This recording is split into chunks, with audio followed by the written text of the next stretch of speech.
to where the players think they stand versus where I think they really do stand. The WNBA and Players Union agreed to an extension of the current collective bargaining agreement to January 9, just before the current deadline ran out Sunday night. Just like the previous extension, both sides have the option to terminate the extension 48 hours advance notice. All right, pay very close attention, because this statement right here isn't ordinary negotiation chatter. When they say we expect substantive movement from a league within this window, that is not diplomacy. That is a thinly veiled ultimatum. Read between the lines, truly examine the tone, and it becomes crystal clear. This is a direct threat. And what makes it even more revealing is what it exposes about the players' union's mindset. They are negotiating as if they hold massive leverage, as if they have the upper hand in every aspect of this battle. But the truth? They don't. Not even close. Now that the deadline has been extended again, pushed all the way to January 9th, the fine print inside that extension reveals exactly where this negotiation truly stands and just how fragile the situation has become for both sides. That's the statement that, in my opinion, implies threat from the players' union. We expect movement from the league, or else is really how I take that. All right. With nothing urgent on the immediate horizon except for the expansion draft, well, that's sort of a big deal. Isn't that funny? We're talking about actual new franchises. Nothing urgent except for the expansion draft. That seems like in most pro leagues that would be a pretty damn big deal. Picture the landscape right now. Portland and Toronto are on the horizon, ready to enter the league. And aside from that massive development, nothing else is screaming urgency, except one enormous moment, the expansion draft. This draft is not some minor checkpoint. It's a monumental event shaping the next decade of the league. Portland and Toronto are bringing in 2 full franchises, injecting hundreds of millions of dollars into the WNBA. Yet the Players Union is treating this seismic shift like a small side note, while posturing for leverage they simply do not possess. Keep this in mind. Golden State's expansion draft happened last year on December 6th. We are dangerously close to the edge right now. And here's where things get explosive. Both sides can kill this entire extension with only 48 hours notice. That's not a negotiation safety net. That's a loaded weapon sitting on the table. And everyone knows it. Free agents. Players signed 1-year deals last season knowing there would be a huge salary bump when a new CBA is agreed upon. The two sides have been sending updated proposals back and forth and met frequently, including Sunday. Salaries and revenue sharing are the two biggest sticking points for each side. The league put forth a proposal that would include revenue sharing and a maximum salary of $1.1 million available to more than one player per team, growing each year. Other things that players are pushing for is expanding retirement benefits, codifying the league's charter flight travel, and having a minimum standard for team facilities. Here's the part almost nobody's talking about, but it's the powder keg beneath everything. Nearly every single player is about to become a free agent. Players intentionally signed 1-year deals last season, expecting a massive salary hike with the new CBA. In theory, it was brilliant. In reality, it's turning into absolute chaos. We are staring at a potential free agency explosion unlike anything seen in any sport. Veterans across the entire league could sign anywhere they want. Teams that spent years developing rosters could see them obliterated in a matter of days. What took franchises years to build might collapse in a single week. And with every passing hour, the clock gets louder. Sense that I think maybe they believe they can come to an agreement in January. They better hope. I mean, the league stands to benefit, and so do the players. You're getting a raise, all right? And the league's going to, if they can get this done, the WNBA stands to actually have a lot of potentially positive attention in their direction, because they are going to enter into what is. So what exactly is the league offering? Well, it's not small stuff. They're proposing revenue sharing, a huge step forward. They're offering a $1.1 million max salary, available to multiple players per roster, with yearly increases. They're formalizing charter flights, expanding retirement benefits, and enforcing minimum facility standards. On paper, These are major wins for the players. There's no scenario where they walk away empty-handed. Raises are guaranteed, regardless of the final outcome. But the process is where the real drama sits. They're negotiating through Christmas, through New Year's. Deadlines keep shifting. Proposals keep colliding. This is not smooth collaboration. This is friction, pure, grinding resistance on both sides. Like anything any league's ever seen.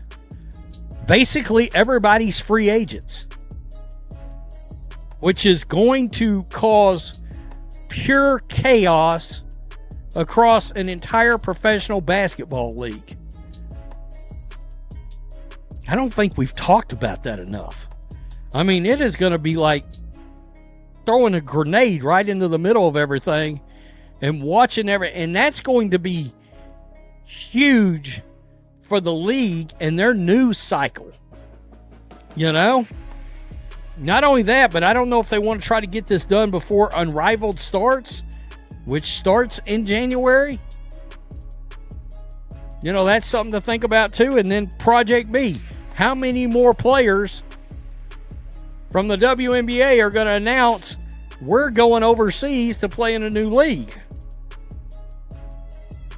Now here's the uncomfortable truth no one wants to acknowledge. If this deal collapses, the WNBA might benefit almost as much as it would hurt.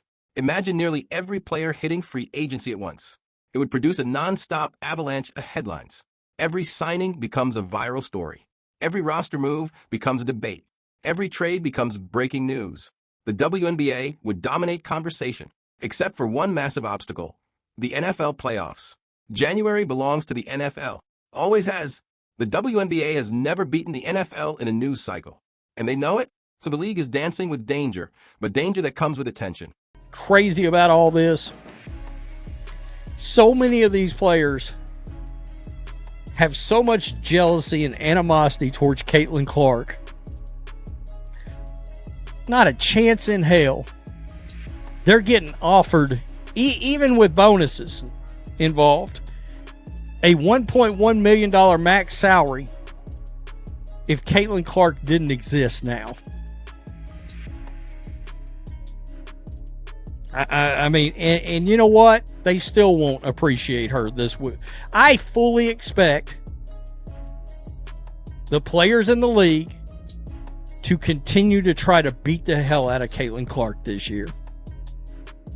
And then there's the unavoidable force driving everything behind the scenes. Caitlin Clark. She raised viewership to historic levels. She sold out arenas in cities she doesn't even play for. She attracted sponsors the league could only dream about before. But instead of celebrating her, many players resented her. They disliked the attention she received, the comparison she attracted, and the fact that a rookie shifted the economics of the entire league. But the deepest truth?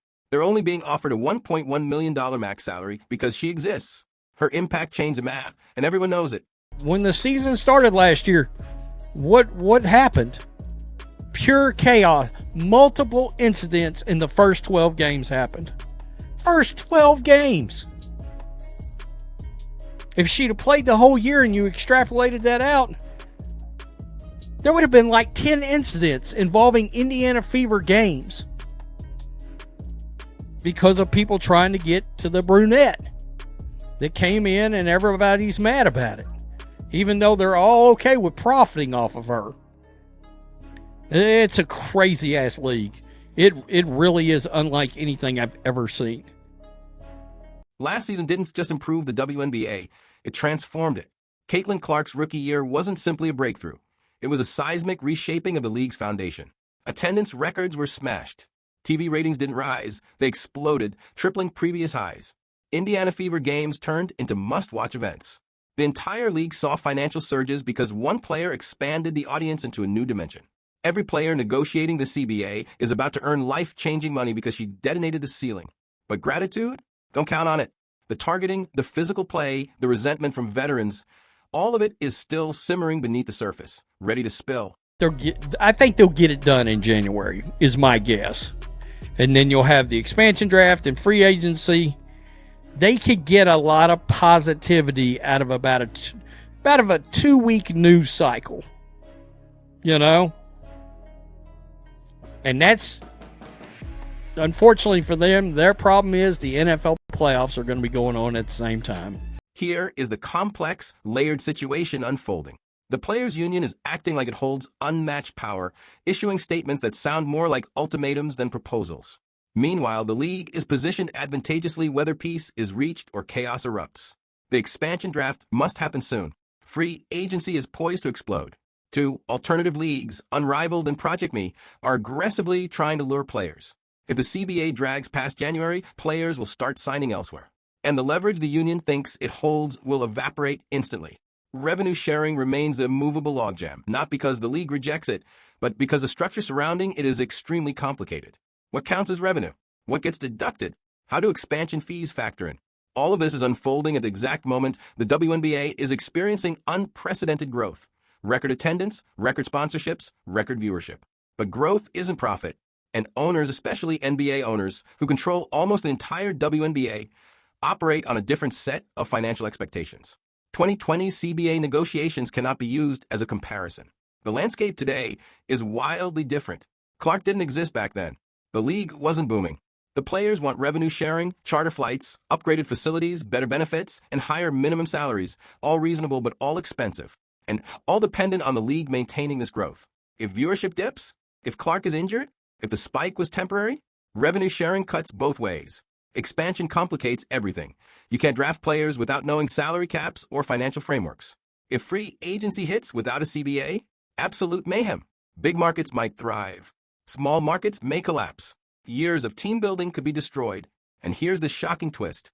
The league might not mind the chaos. Chaos brings attention. Attention brings growth. Growth brings money. The likely outcome? A deal gets done in early January, just before the cliff edge. Both sides save face. Expansion proceeds. Free agency happens under new rules.